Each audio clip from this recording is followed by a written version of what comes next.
ইউক্রেনের সেনা ও সাধারণ মানুষকে রুশ ড্রোন হামলা থেকে বাঁচানোর কাজে ইউরোপ জুড়ে কৃষক ও জেলেদের ফেলে দেওয়া বা অব্যবহৃত মাছ ধরার জাল ও বিভিন্ন ধরনের নেট ব্যবহার করা হচ্ছে। যুক্তরাষ্ট্র ভিত্তিক সংবাদ মাধ্যম CNN এর এক প্রতিবেদনে এমন তথ্য উঠে এসেছে।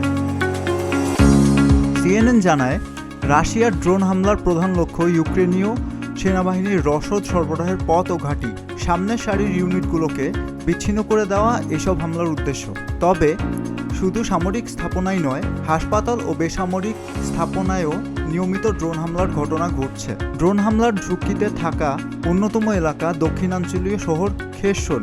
শহরটির সঙ্গে বাইরের যোগাযোগ রক্ষাকারী সড়কগুলোকে ইউক্রেনীয়রা বলেন জীবনের রাস্তা। এইসব সড়ককে যতটা সম্ভব রুশ হামলা থেকে সুরক্ষিত রাখার চেষ্টা চলছে।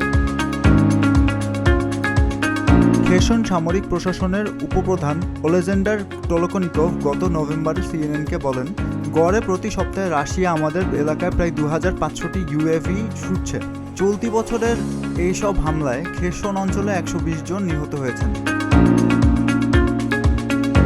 জাতিসংঘের ইউক্রেন মানবাধিকার পর্যবেক্ষণ মিশনের তথ্য অনুযায়ী 2025 সালে সংঘাত সংশ্লিষ্ট সহিংসতায় অন্তত 2514 জন বেসামরিক মানুষ নিহত, 12,142 জন আহত হয়েছেন।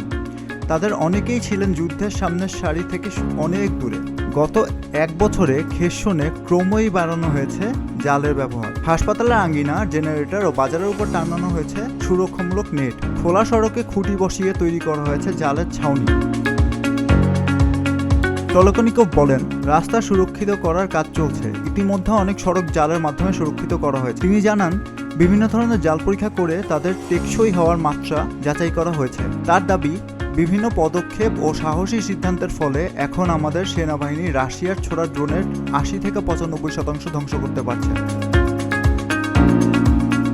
ইউরোপ জুড়ে বিভিন্ন স্বেচ্ছাসেবী সংগঠন ট্রাকে করে ইউক্রেনে পাঠাচ্ছে এসব জাল। সবচেয়ে বড় সংগঠনগুলো একটি লাইফ গার্জিয়ানস, যার নেতৃত্বে রয়েছেন নেদারল্যান্ডের ক্লাসপট। তার দল এরই মধ্যে 8000 টনের বেশি জাল ইউক্রেনে পাঠিয়েছে, যা মোট প্রাপ্ত জালের প্রায় অর্ধেক। সাকিব রশিদ, প্রতিদিন বাংলাদেশ।